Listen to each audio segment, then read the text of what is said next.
پاکستان کی جمہوری جو ہمارا پروسیس ہے اس کے اندر جو سب سے زیادہ اعتراض کیا جاتا ہے وہ اس پوزیشن پہ کیا جاتا ہے کہ فری اینڈ فیئر الیکشنز جو ہیں نہیں ہوتے.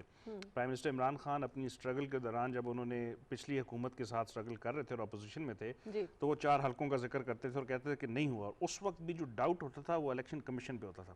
اس کے بعد یہ جو اس کو سلیکٹ کرنے کا طریقہ وضع کیا گیا وہ ابھی احمد نے بڑا بریفلی اس کو ٹچ کیا. اس میں یہی ہے کہ آرٹیکل جو ہے آئین کا 213 اس کی 2A سب کلاز جو ہے وہ یہ کہتی ہے کہ prime minister shall in consultation with the leader of opposition in national assembly forward 3 names for appointment of the commissioner to a parliamentary committee for hearing and confirmation for any one person. یہ commission کے chairman کا بھی ہے اور اسی طرح اس کے ممبران کا بھی ہے. تو ہوتا یہی ہے کہ 3 نام پرائم منسٹر نے لیڈر آف اپوزیشن کے ساتھ بیٹھ کے کرنا ہے جو کہ اب انہوں نے اس لیٹر میں کر دیا جس کا فواد چودھری صاحب نے کچھ دن پہلے ذکر کیا. یہ 3 نام بڑے اہم ہیں. یہ نہ صرف پنجاب کے ہیں کے پی کے بھی ہیں 3 نام کیونکہ 3 ممبر ان کے بھی ریٹائر ہو رہے ہیں. اس میں ایشو یہ ہو رہا ہے کہ اب اپوزیشن جو ہے چونکہ ہم پارلیمنٹ کا اگر وہ دیکھیں تو اپوزیشن کا رول انفارچونیٹلی کسی بھی اس موقع پہ وہ for the sake of politics جو ہے وہ اس کو ڈیلے کرتا ہے. میرا خیال ہے کہ جو کنسلٹیشن ہے وہ یہی ہے کہ پرائم منسٹر نے 3 نام سجیسٹ کیے ہیں اور وہ 3 نام بڑے انٹیگریٹی والے ہیں. ان کے اوپر اگر ایک پہ ہو جائے تو ٹھیک ہے, ادروائز ان ناموں کو پارلیمنٹری کمیٹی کے سامنے رکھا جائے گا. اس کی کانسٹیٹیوشن کا بھی جو ہے وہ لا کے اندر ہے کہ پریزیڈنٹ اس کو نامینیٹ کریں گے. 4 صوبوں کے اندر انٹیگریٹی والے بندے جو 65 کی ایج کے ہوں گے, احمد شاید اس پہ زیادہ بہتر کر سکیں اور وہ کرے, اور اگر وہ نہ ہو اس لیے ڈیلے ہوتا ہے. اچھا, یہ جو آپ نے پریزیڈنٹ کی حوالے سے بات کی ہے ان کی ثوابدید, میرے خیال میں احمد اگر اس کی آپ وضاحت کرتے ہیں 18ویں ترمیم کے بعد, اس سے پہلے شاید یہ تھا کہ پریزیڈنٹ جو ہے اگر پارلیمنٹری کمیٹی بھی جو ہے وہ کچھ ڈیسائیڈ نہیں کر پاتی تو پھر شاید پریزیڈنٹ جو ہے وہ اس معاملے کو حل کر سکتے ہیں یا فیصلہ کر سکتے ہیں. اب 18ویں ترمیم کے بعد شاید یہ چیز ختم ہو گئی ہے, تو اگر پارلیمنٹری کمیٹی کے اندر بھی کوئی ڈیڈ لاک ہے تو پھر کیا ہوگا؟ اس کا ہے, اس کے بارے میں کچھ بتایا گیا ہے آئین کے اندر؟ 218 آرٹیکل احمد اس پہ بہتر بتائیں گے. جی اگر کوئی پارلیمنٹری کمیٹی میں بھی کسی قسم کا ڈیڈ لاک آتا ہے تو then I think the matter can be referred to the supreme court because under the constitution supreme court is the ultimate arbiter. ٹھیک ہے, بالکل صحیح ہے. اچھا, اب اگر ہم آ جائیں ناموں کے اوپر تو میرے خیال میں پنجاب سے 3 نام جو ہیں, احسن محبوب صاحب, Raja Amir Khan advocate supreme court, doctor Syed Pervez Abbas صاحب. میرے خیال میں ہم 1 بائی 1 ان کے حوالے سے بات کرتے ہیں. احسن محبوب صاحب کے حوالے سے مایوں دیکھیں, یہ تینوں نام بڑے مطلب they are very well respected. Ahsan Mehboob صاحب جو ہیں BPS 22 میں فیڈرل سیکرٹری جو ہیں, ریٹائر ہوئے پولیس سروس کے آفیسر ہیں. اس کے علاوہ راجہ عامر ایڈوکیٹ سپریم کورٹ ہیں. راجہ عامر صاحب اس کے علاوہ چیئرمین ITNE بھی رہے ہیں اور سپریم کورٹ کے اندر ان کا 20 سے 24 سال کا ایکسپیرینس رہا. بے تحاشا کیسز کو انہوں نے ڈیل کیا. اور اس کے بعد سید پرویز عباس صاحب ہیں, وہ بھی جو ہیں پاکستان ایڈمنسٹریٹو سروس کے ہیں. اب ان تینوں کے اندر اگر میں کمپیئر کروں تو وہ آدمی جس کو لیگل انڈرسٹینڈنگ آف لا ہے, آئی ایم شیور کہ وہ باقی 2 بھی they are like grade 22 officer, they are experience, انہوں نے پولیس کا کیا. لیکن ہم جب الیکشن کمیشن کا ذکر کرتے ہیں اور قانون کا ذکر کرتے ہیں تو میرا خیال ہے کہ اس کے اندر یا تو ایک ریٹائرڈ جج کا ہونا یا ایک ایسے قانون دان کا ہونا جو کہ قانون کو بہتر سمجھتا ہے. تو میرا خیال ہے کہ راجہ عامر وڈ بی, اگر میں نے ان میں سے 3 سلیکٹ کرنے ہو which I am not in a position to do that, لیکن in terms of experience مطلب he is one of the best qualified person. اور ایسا ہی خیبر پختونخوا کے اندر بھی ہے, وہاں پہ بھی ایڈوکیٹ سپریم کورٹ ہے, مزمل خان صاحب جو ہیں وہ ہیں. تو میرا خیال ہے کہ ہم نے اگر الیکشن کمیشن کو بنانا ہے تو ہمیں ایسے ایکسپیرینس لوگ چاہیے جو کہ قانون کے اندر جن کا سپریم کورٹ کا یا پاکستان کے لیگل سسٹم کا جو ہے پورا احاطہ ان کے پاس ہو اور ان کی 20-25 سال کی جو ہے سروس ہو قانون کی طرف, تو ایسے لوگوں کو سلیکٹ کرنا چاہیے. احمد, آپ کی کیا رائے ہیں؟ پہلے پنجاب کے ہم 3 ناموں کے اوپر آ جاتے ہیں. ہمایوں تو راجہ عامر خان صاحب کے حوالے سے بات کر رہے ہیں. ویسے تو ظاہر ہے جو 3 نام دیے گئے ہیں وہ تینوں نام ہی ظاہر ہے کہ ایسے ہیں کہ ان میں سے اگر کوئی بھی ہو تو میرے خیال میں اس پر اتفاق ہونا چاہیے. آپ کیا کہیں گے احمد؟ بالکل جی, میں ہمایوں صاحب کے ساتھ اس حد تک اتفاق کروں گا کہ لیگل ایکسپیرینس بہت ضروری ہے. میں تو ذاتی طور پہ چونکہ خود وکیل ہوں تو میرا وکالت میں آنے کے بعد ایک بڑا قوی یقین ہے کہ ہمارے ہاں ایک بیسک ڈگری, لا ڈگری تقریباً ہر سٹیزن کو کروا دینی چاہیے. جس قسم کے ہمارے ملک میں قانونی اور کانسٹیٹیوشنل پیچیدگیاں آلموسٹ ہر پروفیشن میں ہوتی ہیں, اس اینگل سے اگر دیکھا جائے تو somebody with a legal background suits this post. جہاں تک احسن محبوب صاحب کا تعلق ہے, گریڈ 22 کے جو آفیسر صاحب ہیں, دوسرا ان کا تعلق ہے, دونوں they are senior but bureaucrats اس ملک میں بہت زیادہ ریٹائرڈ پوزیشنز کے بعد they have been appointed to good post, اور موسٹلی ہوتا بھی ایسے ہے. میں اس پوزیشن میں یہ سمجھتا ہوں کہ ایسے آدمی کو دینا چاہیے جو کہ بہت کوئی نون فگر نہ ہو. اس کی وجہ یہ ہوتی ہے کہ جسٹ لائک اے جج آف دا سپریم کورٹ اور دا ہائی کورٹ somebody جو کہ اپوائنٹ ہو رہا ہے وہ اتنا نون آدمی ہونا نہیں چاہیے تاکہ اس کی ایکسس بھی اتنی ہی کم ہوتی ہے. سو راجہ صاحب کی بات جس طرح انہوں نے کی, راجہ عامر صاحب ایک ایسا فگر ہیں جن کے بارے میں ایک عام تاثر یہ ہے کہ ہی از اے ڈیسنٹ مین اور ہی از اے مین آف اٹموسٹ انٹیگریٹی, پلس ان کا سروس ایز جوڈیشل کریئر بہت زبردست رہا ہے, 2 سال انہوں نے چیئرمین آئی ٹی این ای کی طرح گزارے ہیں. اس کے علاوہ بھی ان کا ویریس جو اگر آپ دیکھیں تو وہ سفر ان کا بڑا اچھا ہے. سملرلی کے پی کے میں بھی میں کہوں گا مزمل خان صاحب ایک بڑے اچھے اور قابل احترام وکیل ہیں, وہاں پر ایک ریٹائرڈ جج صاحب بھی ہیں, وہ بھی کوالیفائی کرتے ہیں کیونکہ الیکشن کمشنر کی ایک جورسڈکشن ہوتی ہے اپیل سننے کی, کمپلینٹ سننے کی اور لوگوں کو گریونسز ان کے ریڈریس کرنے کی, ایک وہ قوضۂ جوڈیشل پوزیشن ہوتی ہے. تو اس پوزیشن کے مد نظر رکھتے ہوئے یہ لوگ جو ہیں, میں سمجھتا ہوں 2 جن کی میں بات کر رہا ہوں, یہ میں اگری کروں گا ود ہمایوں صاحب کہ I think this is going to be a very good choice. If I was in a position تو I would have gone for these 2 people. تو آپ کو کیا لگتا ہے ہمایوں کہ اگر سیاست برائے سیاست نہ ہو تو میرا یہ خیال ہے اپنا ذاتی, لیکن آپ سمجھتے ہیں کہ ان ناموں کے اوپر کوئی اعتراض نہیں ہونا چاہیے قائد حزب اختلاف کو؟ میرا خیال ہے جی ہمیں تھوڑا سا کریڈٹ قائد حزب اختلاف یا لیڈر آف اپوزیشن شہباز شریف صاحب کو بھی دینا چاہیے. وہ بھی انہی پیرایوں پہ پچھلے چند سالوں سے گفتگو کر رہے ہیں کہ ہمیں کنسنسس کر کے ملک کو چلانے کی, چارٹر آف اکانومی کا بھی انہوں نے ذکر کیا اور بہت طرح مطلب وہ ایک کنسنسس کی طرف بات کریں. میرا خیال ہے جو پرائم منسٹر کی یہ جو لیٹر گیا ہے اس کے اوپر I am sure there is going to be some consideration from their point of view. اور یہ جو 3 نام ادھر کے گئے ہیں کے پی کے اور 3 نام جو پنجاب کے گئے ہیں, تو میرا خیال ایک بہت اچھا ایک وہ ہوگا کہ اگر کنسنسس ہو جائے. اور اس کے علاوہ اگر آپ انفارمیشن منسٹر کی وہ لاسٹ ٹویٹ کا بھی ذکر کریں تو انہوں نے کہا کہ ہم اس کے علاوہ چیئرمین نیب کی اپوائنٹنگ کرنے کا جو طریقہ ہے اس کے اوپر بھی ہمارا جو ہے نا کوئی ڈیڈ لاک نہیں ہے, اور ہم کوشش کریں گے کہ اپوزیشن کے ساتھ مل کے اگر یہ کنسنسس ڈیولپ ہو جائے ان 2 پولیٹیکل پارٹیز کا, تو میرا خیال ہے جمہوریت کی اس سے بڑی خدمت دونوں پارٹیز کے درمیان نہیں ہو سکتی اگر وہ کنسنسس سے ان کی اپوائنٹمنٹس کو کر لیں جس کے اوپر سب کو ہمیشہ سے اعتراض رہا ہے. تفاہم و تفہیم کے ساتھ ہو جائے تو میرے خیال میں اس سے بہتر اور کیا بات ہو سکتی ہے. اچھا احمد, اس میں 45 میں یہاں پر شہباز شریف صاحب کے پوائنٹ آف ویو سے بھی ایک بات کرنا چاہتا ہوں. اگر آپ جی پلیز احمد کیجیے. جی احمد. جی میں یہ گزارش کرنا چاہ رہا تھا جی کہ محترم شہباز شریف صاحب جو کہ ہمارے لیڈر آف دا اپوزیشن ہیں, انہوں نے بھی اپنا tenure as chief minister Punjab بڑا اچھا گزارا ہوا ہے, اور ان کی جو اپوائنٹمنٹس کے معاملے میں جنرلی سپیکنگ ایک کنسنسس ہے کہ ان کی اپوائنٹمنٹس اپنے ٹائم میں بڑی اچھی ہوتی تھیں, اور ان کو اس حد تک کہ ان کی اپوائنٹمنٹس کے اوپر کبھی کرٹیسائز نہیں کیا گیا, اور ان کو پی ایم ایل این میں ایک منفرد پوزیشن دی جاتی ہے even from the ruling party side. And as leader of the opposition I expect کہ ان 3 ناموں میں سے he'll go for the best, اور ان 3 ناموں میں ایسا کوئی نام میں سمجھتا نہیں کہ جس کے اوپر کوئی کسی قسم کا اعتراض اٹھایا جا سکے. So leader of the opposition بھی will exercise and think in a very sane way, اور وہ آئی ایم ایکسپیکٹنگ کہ ان 3 ناموں میں صحیح معاملے کو حل کر دیا جائے گا, کیونکہ یہ بڑا important position and I hope یہ لنگر آن نہ کرے 1-2 سال جس طرح پچھلے ہوئے ہیں. And leader of the opposition سے میری بہت زیادہ ایکسپیکٹیشنز ہیں ایٹ لیسٹ اس معاملے میں, تو I think he will exercise his discretion very wisely. اچھا, جو 45 دن کا ٹائم دیا گیا ہے ریٹائرمنٹ کے بعد, 26 جولائی سے لے کر تقریباً 1 مہینہ تو ہو گیا ہے, یہ لیٹر کے بعد 45 ڈیز ہیں پی ایم کے لیٹر کے بعد یا ریٹائرمنٹ کے بعد؟ ذرا ایک تو یہ وضاحت کر دیں, اور اگر ریٹائرمنٹ کے بعد ہیں تو پھر تو کم ہی دن باقی رہ گئے ہیں. اب رسپانس کس طرح سے قائد حزب اختلاف کا آئے گا؟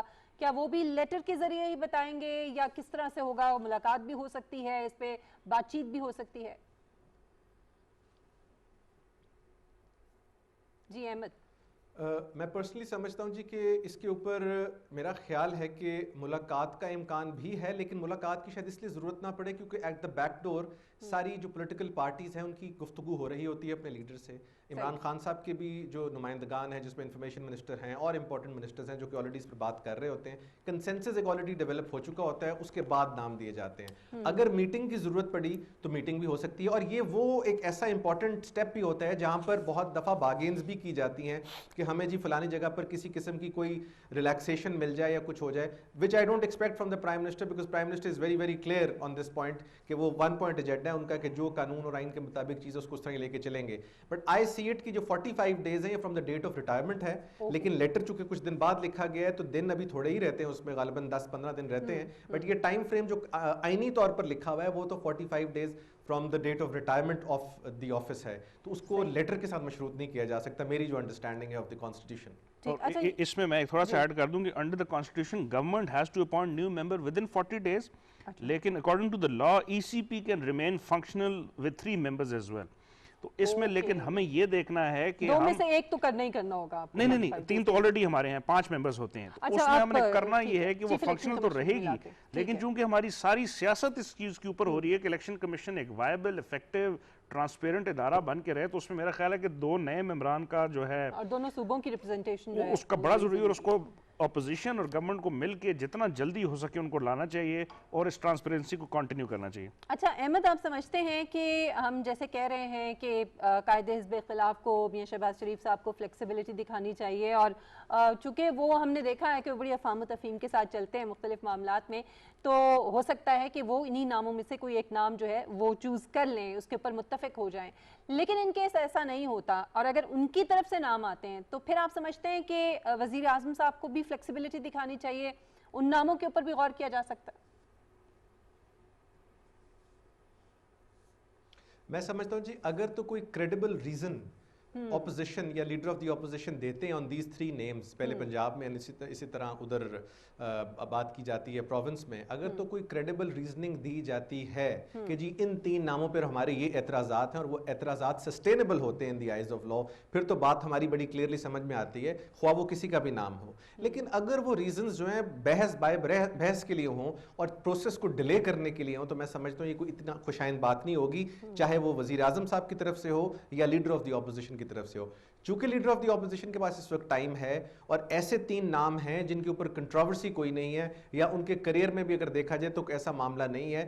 2 بیوروکریٹس ہیں, ایک پریکٹسنگ لائر ہیں, اور تینوں ایسے فگرز ہیں جن کے اوپر کوئی کسی قسم کا ایلیگیشن نہیں ہے. I don't think so there should be any issue in deciding, unless کہ وہ کوئی پوائنٹ آؤٹ کریں کہ جی کوئی آدمی ہے جس سے ہمیں یہ خطرہ درپیش ہے جس کی وجہ سے ہم سمجھتے ہیں کہ وہ امپارشلی ایکٹ نہیں کر سکتا, دیٹ میک سینس. بٹ اگر وہ نہیں کرتے اور سمپلی ایک تنقید برائے تنقید ہے, تو آئی تھنک اس کا فائدہ ان کو ہو نہ ہو, پاکستان کو اس کا بہت نقصان ہوگا, کیونکہ پنجاب کا پروونس جو ہے will be headless as far as the election commission is concerned. Election commission ایک بہت امپورٹنٹ ادارہ ہے جس کی آپ کو تفصیل میں نے بھی بتائی ہے, ہمایوں صاحب نے بھی بتائی ہے, اور اس کا جو رول ہے انڈر آرٹیکل 218 وہ سب سے امپورٹنٹ رول ہے to conduct free and fair elections, وہ سب سے بڑا امپورٹنٹ معاملہ ہے. رسپانسبلٹیز کے حوالے سے بھی میں چاہوں گی کہ اگر آپ تھوڑی سی وضاحت کر دیں. جی رسپانسبلٹیز میں دیکھیں جی, الیکشن کمیشن آف پاکستان, اگر آپ کو یاد ہو جب ہمارا خان صاحب نے ایشو ریز کیا تھا 4 حلقوں کا, تو اس ٹائم پر ایک جوڈیشل کمیشن بنا تھا. اس کے جو ٹی او آرز تھے ان میں سے 2-3 ٹی او آرز میں سے جو ایک سب سے امپورٹنٹ تھا کہ کیا یہ الیکشن کمیشن عوام کی امنگوں پر پورا اترا اس طرح سے جس طرح قانون اور آئین میں لکھا ہوا ہے. کس طرح لکھا ہوا ہے؟ وہ یہ لکھا ہوا ہے کہ فری اینڈ فیئر الیکشنز کروانے میں کامیاب ہوا. فری اینڈ فیئر الیکشنز کی آگے ڈیفینیشن یہ تھی کہ irregularities, بے ضابطگیاں جو ہیں وہ انفیئرنس میں شاید اس طرح نہیں لی جا سکتی کہ اگر کسی ایک حلقے میں یا مے بی ایک سرٹن پرسنٹیج آف دا حلقوں میں چیز آ جائے. سو ان کے جو رولز میں سب سے امپورٹنٹ رول ہے وہ سب سے پہلے تو ہے انشور کرنا جب آگے الیکشن آتے ہیں یا کوئی بائی الیکشن آ جاتا ہے جس میں free and fair and transparent elections, بلا خوف بلا اینی انٹرفیئرنس, یہ کام کروانا نمبر 1. نمبر 2, الیکشن کی کوئی پٹیشن آ جاتی ہے, الیکشن کسی کا چیلنج ہو جاتا ہے, کسی کے الیکشن ایک حلقے میں کوئی ایشو آ گیا ہے وہ سامنے آ جاتا ہے, اس کو بلا خوف in light of the law in accordance with the constitution decide کرنا. جو سب سے امپورٹنٹ میں ان کا رول سمجھتا ہوں وہ ہے 2 سال بعد جو الیکشن آئے گا اس الیکشن کی تیاری کرنا. الیکشن کی تیاری 1-2 دن یا 1 مہینے یا 6 مہینے میں نہیں ہوتی, الیکشن کے لیے بہت ٹائم لگتا ہے. الیکٹورل رولز کی پریپریشن ہے, آپ نے پورے پاکستان میں حلقوں کے اندر, انہوں نے تو چونکہ پنجاب اور کے پی کے حد تک حلقوں کے اندر آئیڈینٹیفیکیشن کرنی ہے, ووٹر کو دیکھنا ہے کہ ووٹر کہاں کہاں ایگزسٹ کرتا ہے, ووٹنگ اوور نائٹ رجسٹر تو نہیں ہو رہے, جعلی ووٹرز تو نہیں ہیں. یہ ساری کی ساری جو چیزیں ہیں ان کے پاس ہیں, اور اب تو سپریم کورٹ کی متعدد ججمنٹس ہیں جو ان کو امپاور کرتی ہیں کہ یہ کسی بھی حد تک جا کر انشور کریں کہ فری اینڈ فیئر الیکشنز ہوں, اور ان کے پاس بے تحاشا پاورز ہیں. اگر آپ دیکھیں تو ابھی یوسف رضا گیلانی صاحب والا جو کیس چل رہا ہے اس میں بھی یہ ڈسکشن آ رہی ہے, اس سے پہلے بھی یہ ڈسکشن آ رہی ہے کہ الیکشن کمیشن آف پاکستان کو امپاور کریں تاکہ وہ یہ سارے کے سارے ڈیسیجنز لے کے بر وقت فیصلے کرے, بجائے اس کے کہ ہر الیکشن سپریم کورٹ میں اینڈ کرے یا لاہور ہائی کورٹ میں آئے یا ٹرائیبیونلز میں جائے. یہ الیکشن کمیشن کی رسپانسبلٹی ہے, اور اگر یہ اس رسپانسبلٹی کو کیری آؤٹ نہیں کر سکتے تو یہ پاکستان کے ساتھ سب سے بڑا ایک میں سمجھتا ہوں اپنے عہدے کے ساتھ دھوکہ ہے, بیکاز ہم سب کی ریپرزنٹیشن کریکٹلی جو آئیڈینٹیفائی یا کریکٹلی ریفلیکٹ نہیں ہوگی تھرو بیلٹ اگر ان لوگوں کا رول جو ہے وہ پازیٹیو نہ ہو, ٹرانسپیرنٹ نہ ہو, فیئر نہ ہو اور کلیئر نہ ہو. ٹھیک. اچھا ہمایوں، جو لاسٹ ٹائم ڈیڈ لاک تھا پھر بعد میں سپریم کورٹ تک بات گئی اور کورٹ نے بھی یہ کہا معزز جج نے کہ یہ معاملہ جو ہے یہ پارلیمنٹیرینز ہی تک رہتا اور وہی حل کرتے تو زیادہ بہتر تھا بجائے اس کے کہ عدالت کو بیچ میں آنا پڑتا. سو آپ یہ سمجھتے ہیں کہ یہ پارلیمنٹیرینز کی بہت بڑی ذمہ داری ہے؟ اگر ان دو شخصیات کے درمیان معاملہ جو ہے وہ طے نہیں ہوتا تو پھر جو پارلیمنٹری کمیٹی ہے اس کو چاہیے کہ وہ فوری طور پر اس معاملے کو حل کرے، نہ کہ گزشتہ جب ہم نے دیکھا تھا جو ڈیڈ لاک ہو گیا اور پھر 1 سال تک جو ہے وہ تقرری نہیں ہو سکی.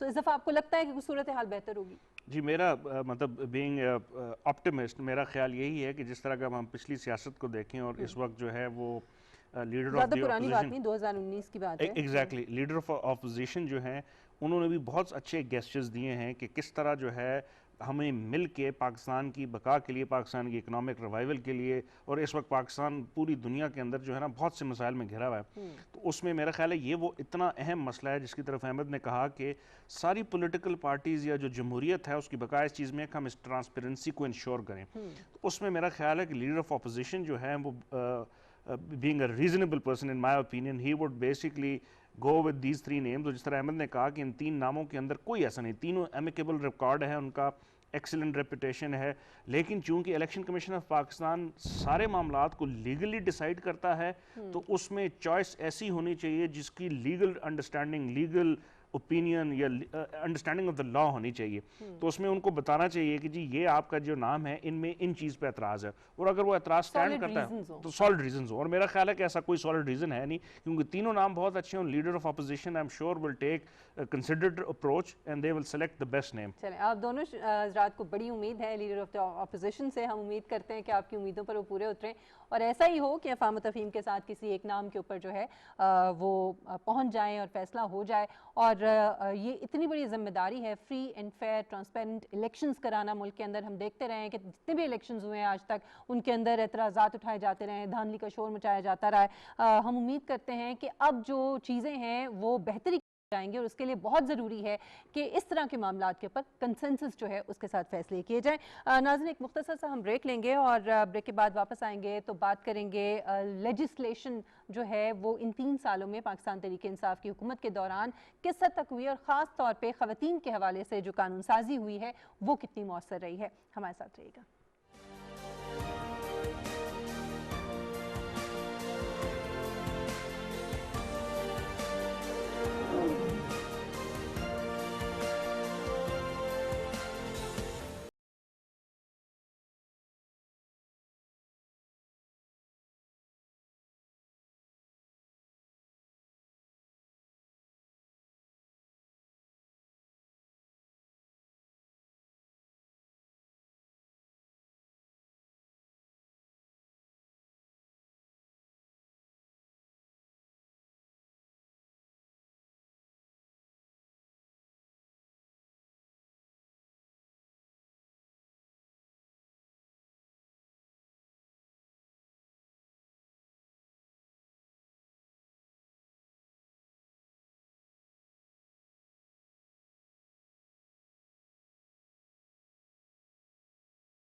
Welcome back.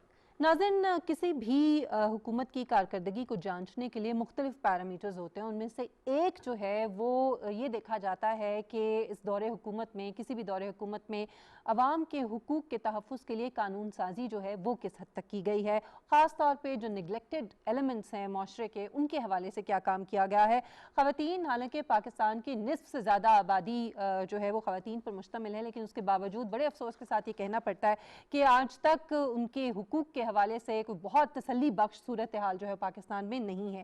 آج ہم بات کریں گے کہ پاکستان تحریک انصاف کی حکومت کے جو 3 سال تھے ان کے دوران جو لیجسلیشن ہوئی ہے اس میں خواتین کے حوالے سے جو قوانین ہیں ان پر کس حد تک کام ہوا ہے اور ان کے اوپر جو امپلیمنٹیشن ہے وہ کس حد تک شروع ہوئی ہے. اس میں کچھ جو قوانین پاس کیے گئے ہیں ان میں ایک تو enforcement of women property rights act 2020 ہے, اس کے علاوہ bill for domestic violence protection and prevention act 2020 ہے, جبکہ Muslim family laws amendment act ہے 2021, جبکہ اینٹی ریپ بل ہے, پھر اس کے علاوہ زینب الرٹ جو رسپانس اینڈ ریکوری ایکٹ 2020. سو یہ بڑے ہی امپورٹنٹ بلز جو ہیں جو پیش کیے گئے اور پاس ہوئے قوانین کی صورت میں اس وقت موجود ہیں, ان کے حوالے سے آج ہم گفتگو کریں گے. سب سے پہلے تو احمد, ہم نے گزشتہ دنوں بات کی تھی کہ کتنے بلز جو ہیں وہ پاس کیے گئے ہیں اس دوران, اس حکومت کی جو یہ ٹینیور تھا 3 سال کا, اس کے دوران, اور وہ میرے خیال میں غالباً 100 کے قریب تھے, جن میں سے بہت بڑی تعداد جو آرڈیننسز کی بھی تھی.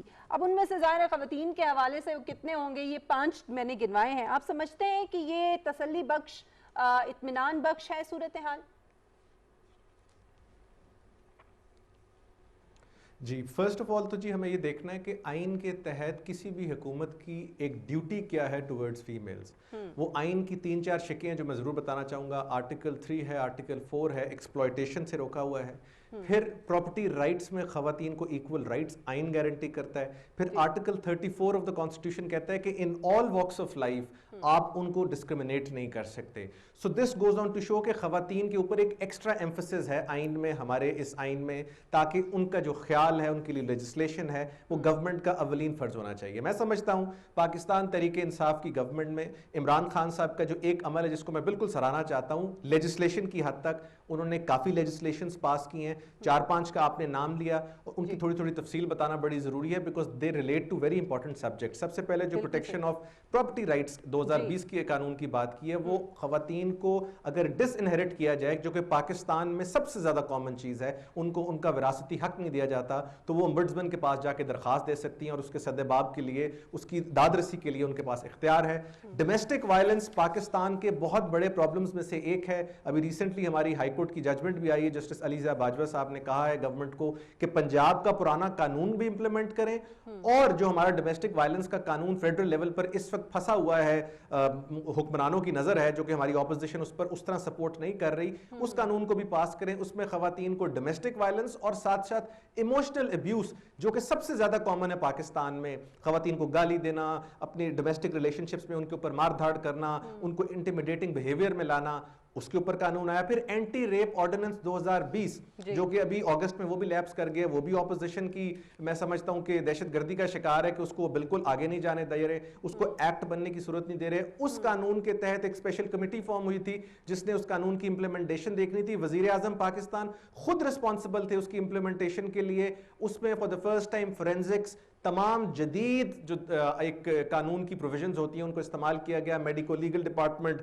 انویسٹیگیشن کا پروسیجر, ڈی این اے کی کلیکشن کا پروسیجر سے لے کے میڈیا گائیڈ لائنز کی پروسیجر سے لے کے ہر چیز اس کے اوپر کمیٹی فارم کی. میں بیرسٹر ملیکہ بخاری کی خصوصی تعریف کرنا چاہتا ہوں جنہوں نے ہر خواتین سے ریلیٹڈ قانون کو خود لیڈ کیا, لا منسٹر کے بہاف پر انہوں نے خود لیڈ کیا اور یہ پروو کیا کہ وہ جس مینڈیٹ کو لے کے آئی ہیں اپنا, وہ خواتین کا وہ آگے بڑھایا. پھر زینب الرٹ بل میں بالکل جو بچوں کا اور ان کی ابڈکشن کا کیسز ہیں اس کو کرب کرنے کے لیے وہ بڑا خوبصورت قانون تھا جو آگے لے کے آیا. میں سمجھتا ہوں لیجسلیشنز بہت پاس ہوئیں, بہت ساری ڈیبیٹس بھی ہوئیں, خواتین کے ساتھ بہت سارے گھنونے واقعات ہوئے اس دور میں, جس طرح کہ آپ کے سامنے موٹر وے ریپ انسیڈنٹ تھا, آف لیٹ ریپ انسیڈنٹس آئے ہیں, پھر نور مقدم کا کیس ہے, اس طرح بے تحاشا کیسز ہیں. دیکھیں گو آن, مینار پاکستان کا کیس ہے.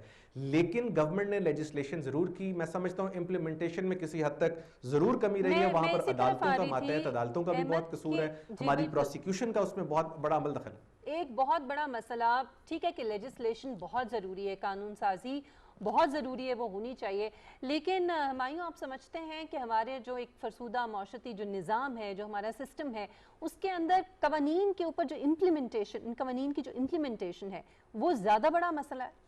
نہیں ایبسلیوٹلی مشیل, یہ اتنا اہم کوشچن ہے جو آپ نے ریز کیا ہے. اس میں جس طرح ابھی احمد نے بتایا کہ current government of P T I has done remarkable job. یہ جو 5 بل ہیں اس کے علاوہ اور بھی کافی سارے بل ہیں, اور نہ صرف پی ٹی آئی بلکہ پروونشل گورنمنٹس جو ہیں انہوں نے اپنے اس کے اندر کیے ہیں. پیپلز پارٹی نے جو ہے وہ سندھ کے اندر کیے ہیں, اس کے علاوہ بلوچستان کے اندر بھی کچھ لاز پاس ہوئے ہیں. جو ایشو ہے ہمارا, وہ سب سے اہم ایشو ہے کہ جو ہمارا کرمنل جسٹس سسٹم ہے یا جو ہمارا پروسیجرل لا ہے, جس میں احمد زیادہ اس کو بہتر بتا سکتے ہیں, اس کی امپلیمنٹ. لیگل اوپینین یا جو لیجسلیچر ہے انہوں نے قانون پاس کر دیے.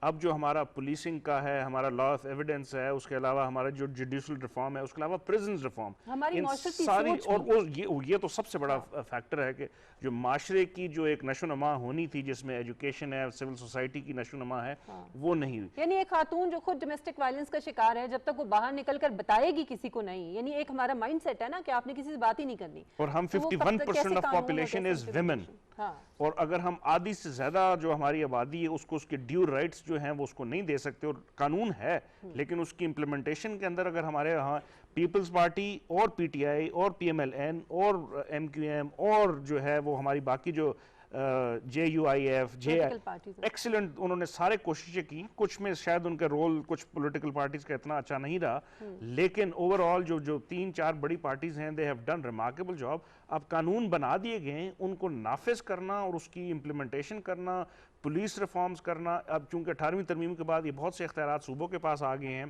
پریزنز ریفارم کرنا ہر اس کا, تو میرا خیال ہے کہ بہت بڑا ٹاسک ہے. آئندہ چند سالوں میں اگر پولیٹیکل پارٹیز ملتی ہیں, legislation has done remarkable job, اور سارا, اور پی ٹی آئی کو کریڈٹ دینا چاہیے ان 5 بلوں کے اوپر, اور اس کے ساتھ باقی پارٹیز کا بھی بڑا اہم رول ہے. تو میرا خیال ہے کہ اس کے اوپر جو اگر ہم توجہ دیں, اور پروسیکیوشن کے اوپر, اور بائی دا وے اگر آپ اس کے ساتھ لے لیں تو ہمارا ایف اے ٹی ایف کے اندر جو ہے 26 میں سے 27 ہمیں پوائنٹس دیے گئے تھے, 26 وی ہیو فلفل. جو 27واں ایک تھا وہ یہ تھا کہ پارشل فلفلمنٹ آف پروسیکیوشن. تو وہ یہ جو لیگل جو ہے وہ لکیناز جو ہیں ان کو اگر ہم کریکٹ کر لیں اگلے چند سالوں میں, تو I think we can become a very good example in South Asia. یہی سوال احمد میں آپ کے سامنے بھی رکھوں گی کہ ابھی نور مقدم کا واقعہ جو ابھی پیش آیا ہے, اس کے علاوہ ایسے اگر میں کوٹ کرنے پہ آؤں تو میرے خیال میں ہمارا پورا پروگرام جو ہے وہ گزر جائے گا. ایسے انگنت واقعات ہیں.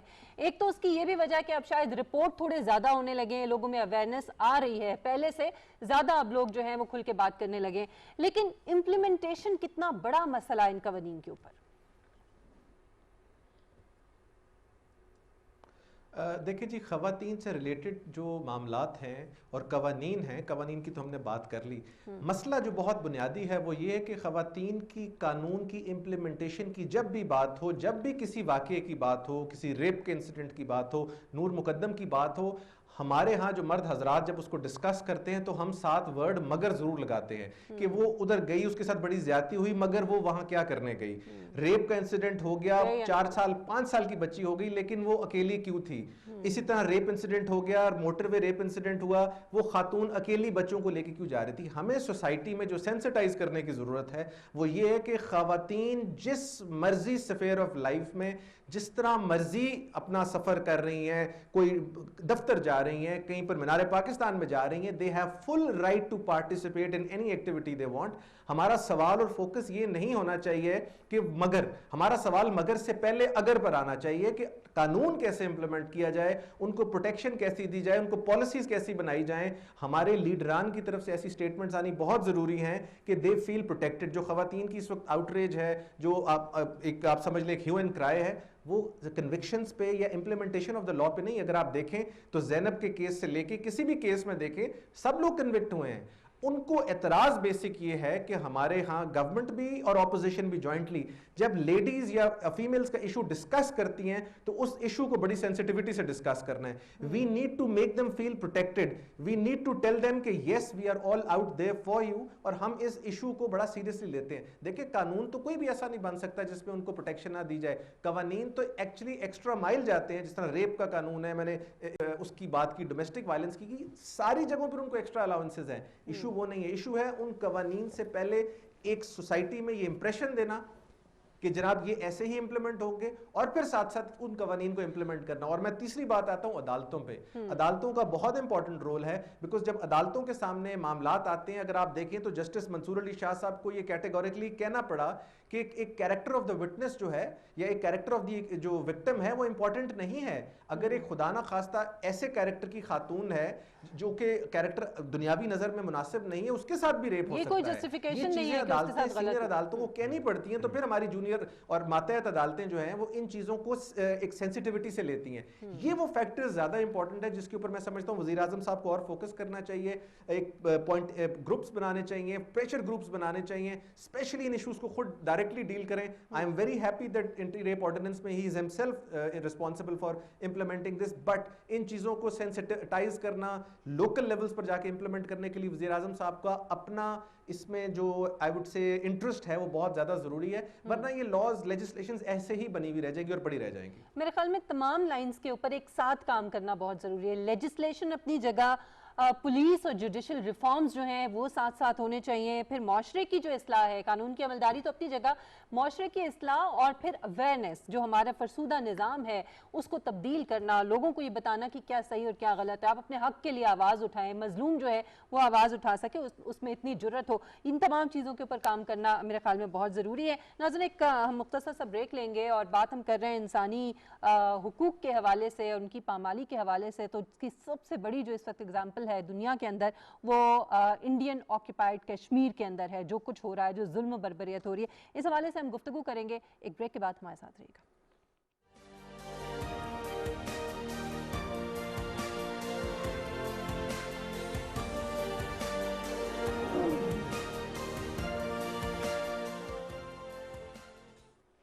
Welcome back. ناظرین, مقبوضہ جموں و کشمیر میں وہاں کے لوگوں کے ساتھ جو ظلم و بربریت سال ہر سال سے جاری ہے وہ تو اب دنیا کے سامنے آ چکا ہے بڑا کھل کے, اور دنیا نے اس کے اوپر آواز اٹھانی بھی شروع کر دی ہے, اس پر بات کرنی بھی شروع کر دی ہے کہ کس طریقے سے وہاں پر انسانی حقوق کو جو ہے پامال کیا جا رہا ہے.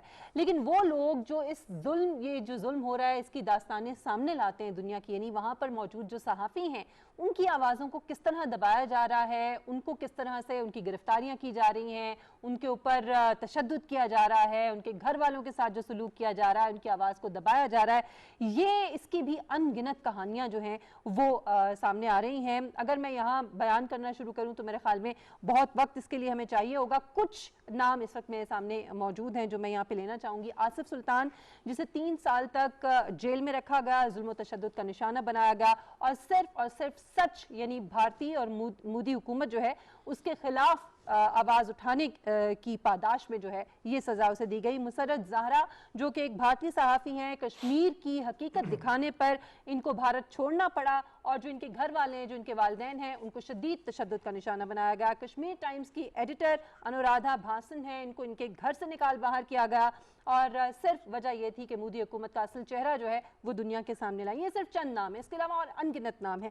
اب ناظرین, وہ یہ ہے کہ جون میں یونائٹڈ نیشنز کے جو ریپورٹر ہیں آئرین خان ہیں, جو کہ فریڈم آف ایکسپریشن کے حوالے سے کام کرتی ہیں, انہوں نے بھارتی حکومت کو ایک خط لکھا اور اس میں یہ جو صحافیوں کی گرفتاریاں اور ان کے خلاف جو تشدد اور ظلم و بربریت ہو رہی ہے اس کے حوالے سے جواب مانگا گیا. لیکن اس کا 60 دن تک کوئی جواب نہیں دیا گیا مودی حکومت کی طرف سے, جس کے بعد اس لیٹر کو پبلک کیا گیا ہے. اب یہ لیٹر سامنے آ گیا ہے اور اسی کے حوالے سے ہم بات کریں گے.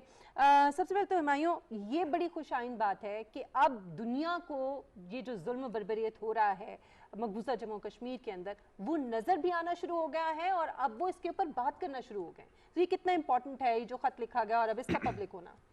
میرا خیال ہے یہ بہت ہی امپورٹنٹ ہے. مطلب special reporter on the protection of right to freedom of expression جو ہے, انہوں نے انڈین حکومت سے اور ان سے یہ جو ہے وہ سوال کی ہیں کہ اچھا, اور اگر آپ اس کو ایسوسیٹ کریں 2019 کے اگست کے اس فیصلے کے اوپر سے جہاں پہ انڈیا نے یونیلیٹرلی جو ہے آرٹیکل 370 اور اس کو ایبروگیٹ کر کے جو ہے ریووک کیا, اور جو وہاں کے لوگوں کی امنگیں تھیں. اچھا, by the way us article کو ہم شروع سے نہیں مانتے تھے, لیکن اس کو پھر بھی کسی حد تک لوگوں کو ایک جو ہے فریڈم دی گئی تھی 1947 آنورڈز.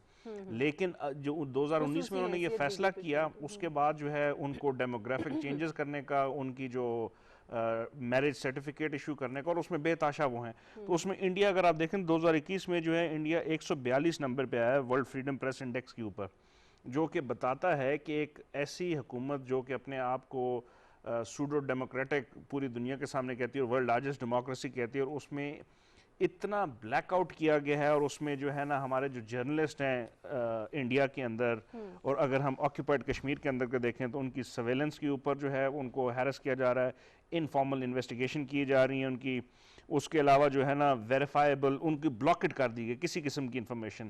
تو پوری دنیا کے اندر میرا خیال ہے انڈیا کو جو ہے نا اس کو ایسوسیٹ کر لیں افغانستان کے ساتھ، اپنی وہاں کی سبکی کو جو ہے وہ کشمیر کے اندر جو ہے نا ہمارے جو جرنلسٹ بہن بھائی ہیں ان کو تذلیل کر کے، ان کو ڈیٹین کر کے، ان کو اللیگلی ڈیٹین کر کے، بلکہ مطلب یہ word would be very apt کہ کوئی ان کی آواز باہر نہ جانے دے، ٹوٹل بلیک آؤٹ کیا گیا، انٹرنیٹ بند کر دیا گیا، کم از کم جو ہے نا 2 سال تقریباً انٹرنیٹ بند کیا گیا.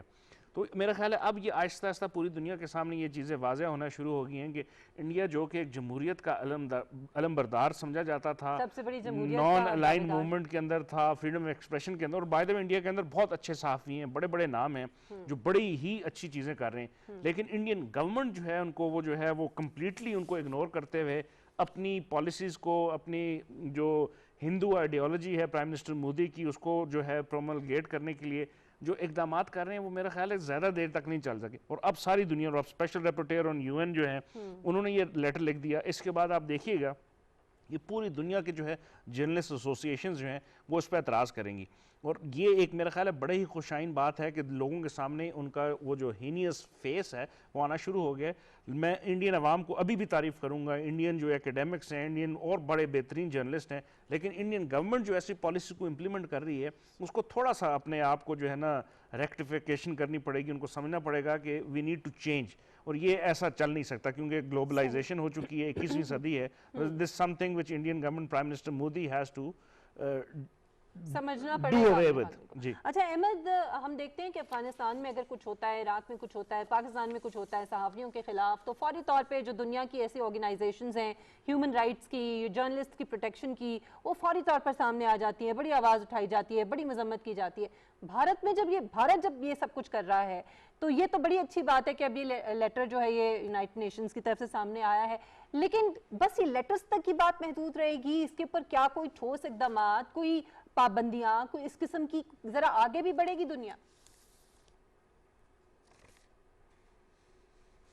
میں بیسکلی جی بات کے آغاز سے پہلے ایک ہمارے ہاں جو پنجابی سٹیج پلیز ہوتے ہیں ان میں بڑا بڑا وزڈم ہوتا ہے اور بڑی بڑی مزیدار کی دفعہ باتیں ہوتی ہیں. اور this reminds me of a stage play جس میں وہ ایک آدمی گاؤں سے اپنے بھائی کو ملنے آتا ہے، تو اس کا بھائی اس سے پوچھتا ہے کہ یار وہ جو گاؤں میں ایک لنگڑا تھا اس کا کیا بنا؟ کہتا ہے جی نیشنل ہاکی ٹیم میں ہے. اس نے کہا جو چور بہت اچھا تھا، اس نے کہا جی ہمارے گاؤں کا SHO ہے. جو اندھا بہت تھا، اس نے کہا جی وہ اس وقت بیسکلی ڈاکٹر ہے. میرا سوال کہنے کا، میرا انٹرنیشنل میڈیا سے، یونائٹڈ نیشن سے سوال یہ ہے، ان لیٹرز کے بعد اور اس لیٹر میں جو کو آتھر ہے وہ ایلینا ہے جو کہ ڈیپٹی چیئر ہے آن آربیٹری ڈیٹینشن. اس نے لکھا ہے they are the ones who have raised this concern United nations کو. یونائٹڈ نیشنز کے جو جنرل سیکرٹری ہیں جو کہ پچھلے دنوں بہت زیادہ پریشان تھے کہ افغانستان میں کیا ہو رہا ہے، کیا ہوگا، کیسے ہوگا، ان سے بھی میرا سوال یہ ہے کہ میں آپ کو کس کس کا نام لوں؟ میں آپ کو گورس کیا کہتے ہیں لنکش کا نام لوں؟ میں آپ کو عامر کا نام لوں؟ میں آپ کو کس کس صحافی کا نام لے کے بتاؤں جس کو آپ نے انلیگل ڈیٹینشن میں رکھا ہوا ہے، 3 سال سے وہ اندر ہیں؟ کیا آپ کو ان چیزوں کی سمجھ نہیں آتی؟ بجائے اس کے کہ you take them to task، آپ نے ان کو United nation security general council جو ہے، سیکورٹی کاؤنسل جو ہے اس کی چیئرمنشپ دی ہوئی ہے. آپ نے اس انڈیا جس کی سارے کے سارا مائنڈ سیٹ، جیسے ہمارے وزیر اعظم صاحب کہتے ہیں RSS مائنڈ سیٹ ہے، جو کشمیر میں ہر آواز کو دبانا چاہتے ہیں، آواز کے ساتھ ساتھ کسی میڈیم کو نہیں چھوڑتے، انٹرنیٹ کو بھی دبانا چاہتے ہیں. 365 کیا 2 سال سے وہاں پر کشمیریوں کے اوپر مظالم ڈھا رہے ہیں. ان لوگوں سے آپ بات کرنا چاہتے ہیں، ان لوگوں کو آپ نے ٹاپ امپورٹنٹ پوزیشنز دی ہوئی ہیں، اینڈ یو تھنک کہ ہم جو پاکستانی ہیں اور یہ افغانستان اور یہ سارے یہ آپ کی سارا دن بیٹھ کے ہم باتیں سنیں. یونائٹڈ نیشنز کا رول جو ہے has to be sort of repaired. They must revamp their role. اور انڈیا کو it is high time that they start targeting them on human rights violation. ایک جرنلسٹ جو ہے اس کو جب آپ قید کرتے ہیں، آپ فریڈم آف ایکسپریشن کو قید کرتے ہیں، آپ اس کے قلم کو روکتے ہیں. جب آپ اس کے قلم کو روک ہی نہیں رہے، اٹھا کے ڈیٹینشن میں لے جا رہے ہیں، آپ کے لیٹرز لکھے جا رہے ہیں، آپ کو بات سمجھ نہیں آ رہی، اور آپ کا سارے کا سارا فوکس اس وقت یہ ہے کہ افغانستان میں کیا ہوگا. یہ طالبان ایک دور میں بڑے گندے تھے، یہ بعد میں کیا کریں گے.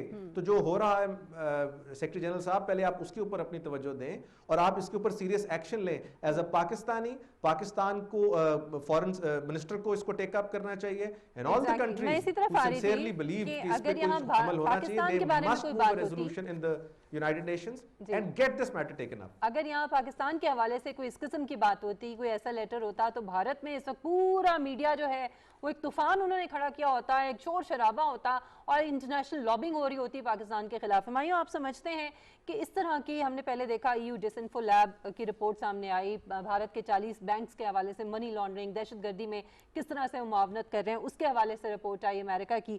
پھر اب یہ ہے, اس سے پہلے ہم نے دیکھا کہ جو یورپی پارلیمنٹیرینز ہیں انہوں نے خط لکھے.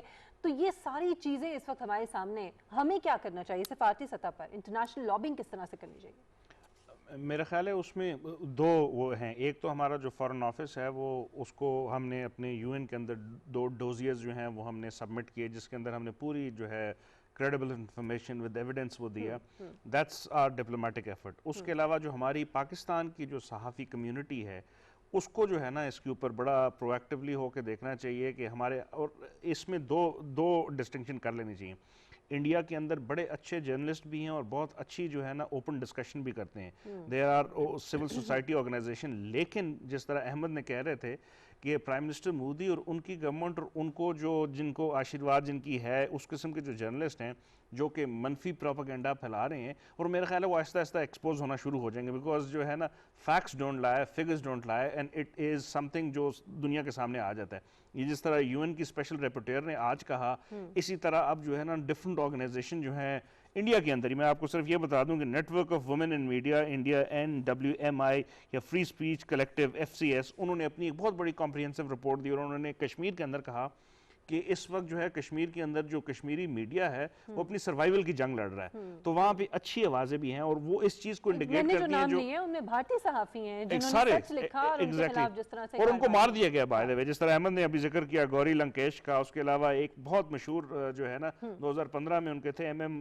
کالابرجی صاحب, ان کو مار دیا گیا, اور وہ کیسز چل رہے ہیں کہ کس طرح جو ہے ان لوگوں کو جو ہے وہ آوازوں کو میوٹ کر دیا جاتا ہے. تو میرا خیال ہے کہ آہستہ آہستہ جو میڈیا ہے, میری مطلب پاکستانی میڈیا سے درخواست ہے کہ اس چیزوں کو ہائی لائٹ کرو, انٹرنیشنل میڈیا اس کو پک کرے گا, اور اس میں ان کے جو نیگیٹو رولز ہیں, جو اس بھارتی میڈیا کے جو پیڈ میڈیا ہے, یا جو وہ ایسے ہیں جو کہ وہ اسٹیٹ نیریٹو کو ٹو کرتے ہیں for their own public interest, personal interest, sorry public کہہ رہا ہوں, وہ آہستہ آہستہ وہ آشکار ہو جائیں گے سب کے اوپر, اور ہم پوری دنیا کو بتا دیں گے کہ بھارت کا جو نیگیٹو رول ہے بھارتی گورنمنٹ کا, ناٹ بھارت کا, بھارت کی سوسائٹی, ان کی سول سوسائٹی امیزنگ, لیکن ان کی جو RSS مینٹیلٹی مودی گورنمنٹ ہے, that's some thing which is very dangerous. بالکل صحیح ہے. بہت شکریہ ہمایوں خان آپ کا, احمد بن سعود آپ کا بھی بہت شکریہ. ناظرین, یہ بہت ضروری ہے, اور اچھی بات یہ ہے کہ پہلے تو پاکستان پہ الزام لگا دیا جاتا تھا بھارت کی طرف سے کہ چونکہ پاکستان یہ بات کر رہا ہے اور پاکستان ہمارے خلاف بولے گا. اب یہ پاکستان ہی نہیں, اب پوری دنیا جو ہے وہ بھارت کی اصلیت کے حوالے سے وقتاً فوقتاً مختلف رپورٹس کے ذریعے, مختلف چیزوں کے ذریعے جو ہے وہ دنیا کے سامنے لا رہی ہے کہ بھارت کیا کر رہا ہے, نہ صرف مقبوضہ جموں کشمیر میں بلکہ خود اپنے لوگوں کے ساتھ, اپنے ملک کے اندر مائنورٹیز کے ساتھ اور کمزور لوگوں کے ساتھ. سو بہت ضروری ہے کہ یہ سارے معاملات سامنے آئیں, اور اس پر پاکستان کو سفارتی سطح پر اور صحافتی سطح پر کیا کوششیں کرنی چاہیے, میرے خیال میں اس کے اوپر غور ہونا چاہیے. ناظرین, پروگرام کا وقت یہاں پہ ختم ہوتا ہے. مشل بخاری کو اجازت دیجیے, انشاءاللہ آپ سے کل ملاقات ہوگی. اپنا بہت خیال رکھیے گا. اللہ حافظ.